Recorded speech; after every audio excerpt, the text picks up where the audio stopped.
درنو لیدونکو السلام علیکم. قطر په نازک وخت کې د طالبانو مهمه غوښتنه رد کړله.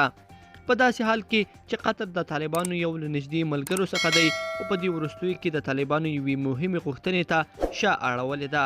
قطر یو له هغه هیوادونو څخه دی چې په لومړي ځل په دې هیواد کې د طالبانو د سمبالخونې یا دفتر د جوړېدو سره همغږي وښوده او د دغه ډلې مخکښ غړي کلونه کېږي چې په دې هیواد کې میشت وو او اوس هم یوه ډله هلته پاتې دي.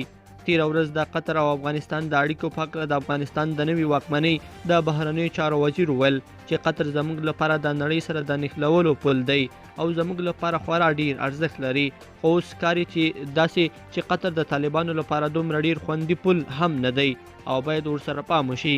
تیره ورځ چې طالبانو غوښتل د کابل هوایي ډګر یا الوتغالي چارې د یو څه وخت لپاره قطر په مخ ویسي. د قطر د بهرنی چارو وزیر په دې شکل باندې د دې کار پایښت یا دوام رد کړ او ویل چې تر څو پورې یوه روښانه هوکړه او تړون نه وي نو دوی نشي کولی چې د کابل هوایي ډګر د سمبالښت چارې په خپله غاړه واخلي.